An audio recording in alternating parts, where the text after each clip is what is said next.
একদিন এক দোকানে গিয়েছিলাম, তখনও কিন্তু সন্ধ্যা হয়নি। ফুটপাতে ভাসমান স্যান্ডেলের দোকান।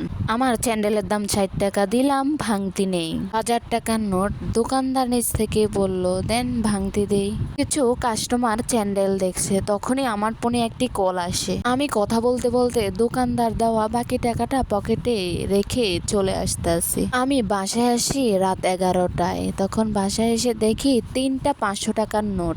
সর্বনাশ, ওই ওগুলা লোক তো স্যান্ডেলের টাকা রাখেনি, উল্টা আরো টাকা বেশি দিয়েছে। আমি আসলে এতটা সৎ না, কিছুটা খুশি হলাম, কিন্তু কয়েক মিনিট পর থেকে আমার ভিতরে খারাপ লাগা শুরু করলো। লোকটার সারাদিনের দীর্ঘ লাভ তো হয় শুধু এই টাকাটা, সেটা তো আমার কাছে সারাদিন যে পরিশ্রম গেছে সব টাকা তখন আমার কাছে। দৌড়ে বের হলাম বাসা থেকে, লোকটাকে বের করতে হবে। আধা ঘন্টার মতন খুঁজলাম, পেলাম না। শহরের অলিতে গলিতে দেখা পাওয়া যায়নি, কিন্তু হারানো মানুষেরও দেখা পাওয়া যায় না।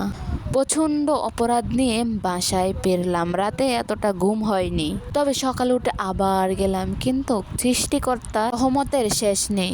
লোকটাকে পেয়ে গেলাম দুপুরে, টাকাটা ফেরত দিয়ে চলে আসলাম। টাকা পেয়ে লোকটার মুখে যে হাসি দেখলাম তা স্পষ্টে বলে দেয়, ইনি হয়তো অনেক হিসাব কষিয়েও টাকা মিলাতে পারেনি, তারপরে মিলে গেছে আমার দেখা পেয়ে। তারপরে কেটে গেল 3 মাস। ঢাকার বাইরে গিয়েছিলাম। রাস্তায় বাসের রাস্তা বেরোতে এক হোটেলে খেতে নামলাম।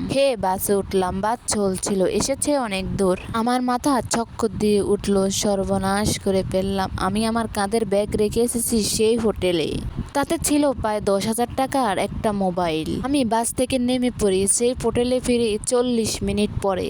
দুশ্চিন্তায় আমি অস্থির, দুচোখ বেজে যায় অনেক দিন ছানু সেই টাকা। মন খারাপ করে বসেছিলাম। কেটে গেল আরো 2 ঘন্টা। ব্যাগ পাওয়ার ইচ্ছা ছেড়ে দিলাম, গাড়িতে উঠে যাব।